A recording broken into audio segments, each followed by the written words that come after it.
In your 40 years of mediating conflicts between warring factions around the world, what's the most important thing that you do that creates peace between the people involved? First, I never hear what they think. See, I get called a lot of names by people who hear what I'm saying. I see you've read my book. You probably can recall I was in a refugee camp in Palestinian Authority, and what all the crowd had to do was hear from my interpreter that I was an American, and a gentleman jumps up and screams at me, murderer, and another one jumps up, assassin, and another one calls child killer. Within an hour, the guy that called me a murderer invites me to a Ramadan dinner at his house.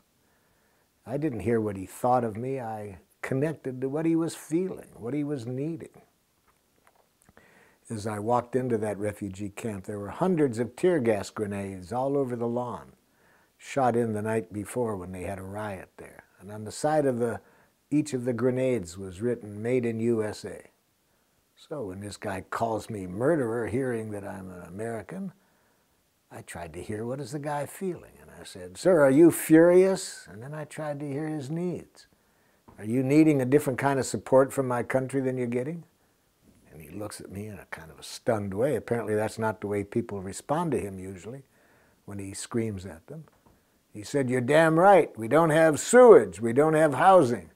Why are you sending these weapons?" So I said, well, then that makes it clear why you'd be so aggravated. If you don't have these basics and you get these weapons sent over here, I can see that your needs are for some other kind of support. He said, "Do you know what it's like to live under these conditions for all these years?" I said, "So you'd like me to understand just how desperate it can be even for one day, let alone for many years." So I heard what was alive in the guy.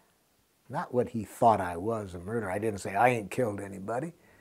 I tried to hear what was going on in him. And when he trusted that I sincerely cared what he was feeling, what he was needing, he could start to hear me then when I said, "Look, I'm frustrated right now because I came a long way to be here. I want to offer something. And I'm worried now that because you got me labeled as an American, you ain't going to listen to me." He said, "What do you want to say to us?" So he could hear me then. And incidentally, we have a school there now, one of the schools that we call a Nonviolent Communication school in that refugee camp. And whenever I go to that region, I'm well received hospitably in that refugee camp. But I had to see the human being behind the names that he was calling me. Being called a name is not the same as being violently attacked by terrorists. Do you feel that there is ever justification in using violence or aggression when responding to such an attack? Here, I would say no to violence or aggression, yes to the protective use of force. There are times when we need to use the protective use of force, but never violence and never punishment. The protective use of force is necessary when another person, for whatever reason, is not willing to communicate, and meanwhile, their actions are threatening our needs. So we need to take whatever action can be made to protect against that happening. But we can do that without violence. Gene Sharp's writings show how throughout history people have defended against even armies and violent armies coming at them through the protective use of force. I was walking down a street in Paris about 4 years ago, a busy street, and a woman was walking next to me. All of a sudden, a man comes running up, spins her around, and hits her right in the face, and he starts for her again. Well, there wasn't time for me to talk with this man, so I used force to restrain him from doing that again. I didn't want to punish him. I didn't beat him, but I had sufficient force that I could keep him from continuing. So yes, times you use force to prevent violence, but not in the form of punishment to make people suffer because you have judged them as evil. But just talking to terrorists and the governments who harbor them doesn't seem to work either. Look at all the peace talks we've had, and the violence just continues. Well, the kind of peace talks we have, I'm not very optimistic that they can prevent violence. They're not the kind of connections that get people connected with each other's humanness. They're basically arguments, and that they try to find some compromise. We need to grow up and find out that there are far more powerful ways of having peace talks than the ones we now engage in. How would you engage these people in peace talks? Pretty much as I told you I did with the tribes in Africa, or when I've done, I was doing a little mediation between a group of Israelis and Palestinians in Jerusalem. And I started that. I said, let's look at what your needs are that are not getting met. And a Mukhtar, who was a mayor of a village, he looked across at the Israelis and said in a nice tone, does it bother you people to be acting like Nazis? And then a woman jumps up, an Israeli woman jumps up and immediately says, I should have known better than to come to this meeting. That was a totally insensitive thing for you to say, Mukhtar. And she starts for the door. She's about to leave. We have hardly had 2 sentences, and people are already worse off than we began.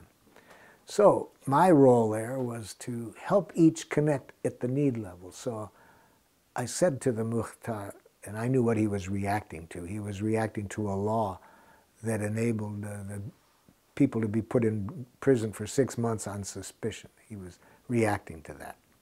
I said, Mukhtar, are you needing some understanding of how your need for safety isn't met with that law? He said, that's what I'm trying to say. Well, of course, he didn't say it exactly that way. And then I helped the woman to hear that. And then it was a different connection than when she's hearing that she's a Nazi.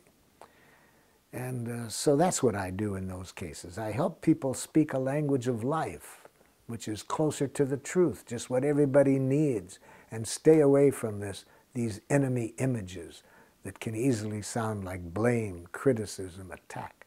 And unfortunately, most people aren't taught the language that I am suggesting, so I have to loan it to them when I do mediations at that level.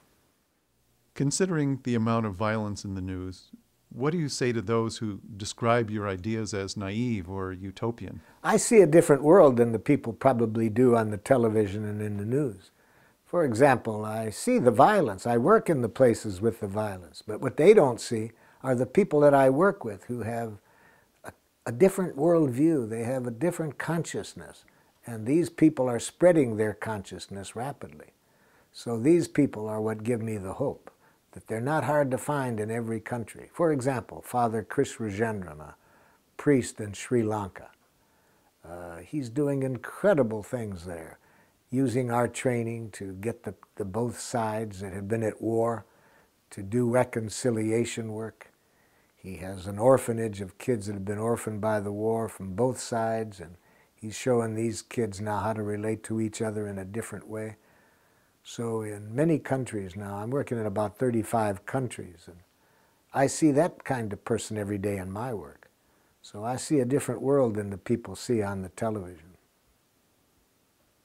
I'm not naive. I see the suffering. I was in a refugee camp not long ago in Sierra Leone, and I was working with a French physician was accompanying me on this trip, and when the director of the refugee camp heard that she was a doctor, he said, would you come with me? There's this child that's not very well. And I followed her over, and she was leaning over the child and the mother, and I said, Pascal, what's the matter?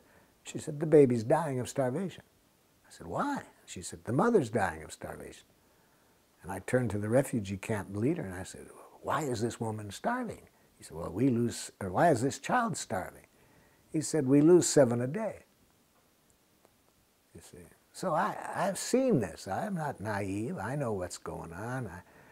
I work in Rwanda. There are people that have had everybody in their family killed. So I know what can happen in this world. But I'm working with people all over the world that tells me it doesn't have to be that way.